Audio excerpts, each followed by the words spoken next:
So welcome back. Before we went on our break, we were talking about the various diseases that normally affect poultry. So Okuta Ngura, let's talk about some of the preventive measures that should be taken in order to ensure that your poultry, that your flock is healthy. Okay, the first thing, as I had talked earlier about, was about biosecurity, because biosecurity sums up all those measures. The first thing, vaccination, because some diseases like Newcastle, Gumboro, those are viral diseases. For viral diseases, the only option is vaccination. Secondly, we should keep the house clean. We should keep the poultry equipment clean, like feeders and the drinkers. After feeding the birds, the drinkers are supposed to be rinsed in disinfectants, washed with a detergent and rinsed in a disinfectant. The manure, the litter, should be turned every day. It should be turned to prevent disease-causing organisms from accumulating. And we should have a foot dip outside the poultry house, whereby before entering the poultry house, you dip your feet. We should also put in measures whereby only the workers in the poultry house are permitted to enter. So what are the symptoms of Newcastle and how should vaccination for Newcastle be carried out?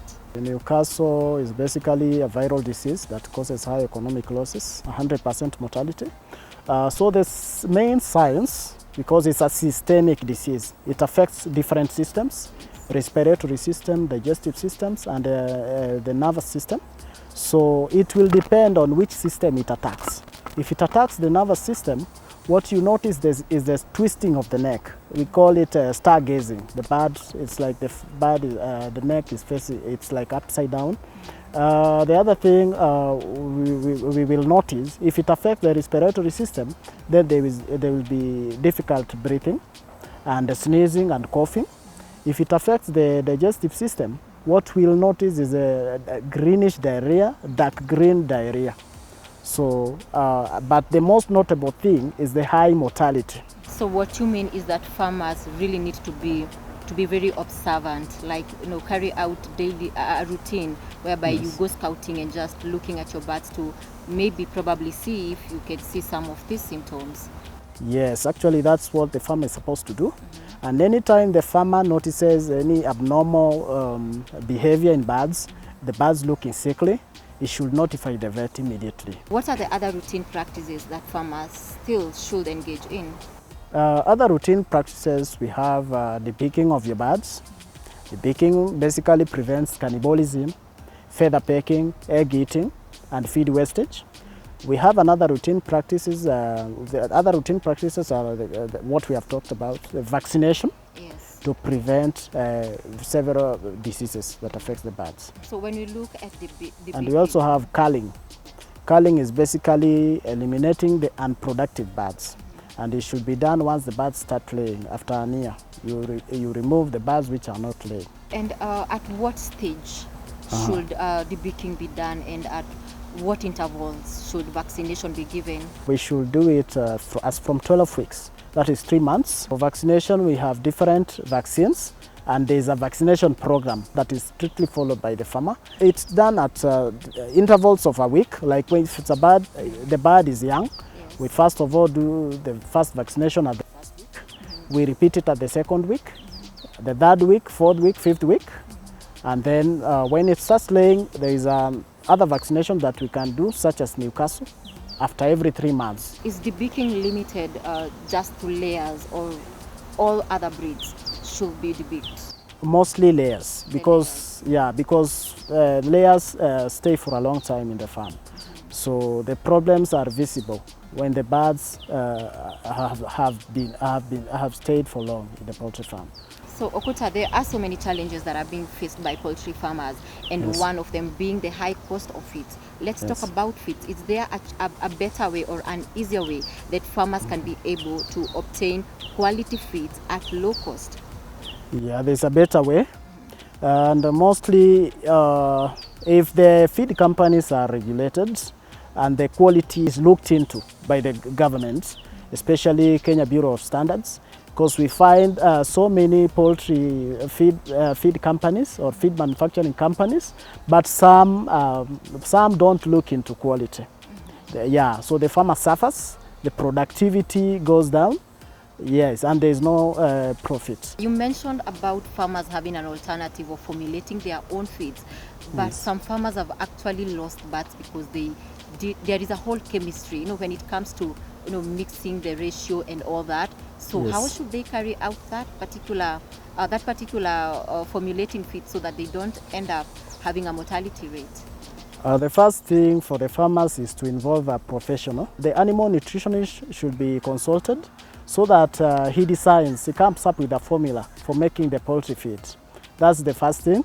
Secondly, where you source your raw materials. Because if you get poor quality raw materials, for example, if you get maize that has molds, the birds will suffer from aflatoxin or aflatoxin poisoning. So that can lead to high losses in birds. Let's look at layers. What are their nutrition requirements? Nutritional requirements, because layers are to give out eggs. We look into protein, and for the protein we have something we call the crude protein. Should be around 15 to 18%. We look into the energy levels in the feeds, sources, maize, maize germ, bran or sorghum. We look into calcium, and calcium has to be around 3.5, maximum 4%. We also look into things like amino acids, essential, lysine and methionine, and the other trace elements, trace mineral and vitamins.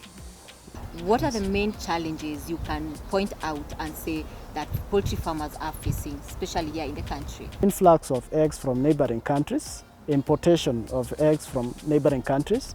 This causes unhealthy competition because we are also producing eggs.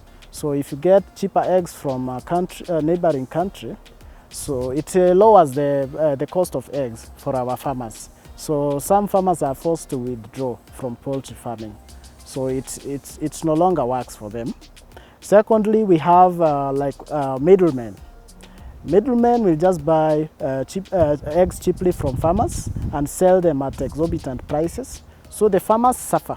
The farmers is the one who does all the donkey work, while the middlemen are profiting. So that has to be looked into by coming up with markets for the farmers. That thing is the quality of feeds. The farmers are getting poor quality feeds from feed manufacturers. The feed manufacturing companies should be regulated so that they produce high quality feeds. The other challenge is diseases. The farmers don't have enough vets on the ground, so the government can employ enough vets to cater for the farmers. So let's look at the role of the government when it comes now to countering these challenges. What do you think the government can do? The government should provide trainings to the farmers, to the startups. Secondly, extension officers should go to the ground, because those are the ones who interact with the farmers mostly. Because the poultry industry alone rakes in around $120 million into the economy. It has its potential. It hasn't reached its full potential, because see, countries like Uganda are overtaking us in terms of egg production. We used to be higher than them. So we can reach that potential. We can even be competing with countries like South Africa and Egypt, which are the highest egg producers in Africa. Yeah, so something needs to be done. You also stand that chance to really interact and be of help to these farmers. What can you advise them right now, just to help them carry out a very successful business in poultry farming? First of all, what I would advise them, they should not just enter into the poultry farming without researching about the market. That thing is that they should work with vets, closely work with the vets, so that they can manage diseases that cause economic losses to their birds. And what's the future of poultry farming in Kenya? The future is bright, because farmers are coming up well, but they only need support from the government. And another thing is that the citizens should embrace consumption of poultry products, and not just chicken, but even alternative poultry. Birds like ducks, geese, turkeys, and guinea fowls. so that the farmers will be able even to be motivated to keep other poultry breeds. So that brings us to the end of our show tonight. Be sure to join us again for yet another interactive and insightful episode on Get It Right. We will also appreciate your feedback. Let us know your thoughts through the number that is on your screen. Also give us suggestions of experts and topics that you would want us to discuss. I'm Susan Mwangi, your host. Keep it KTN Farmers TV.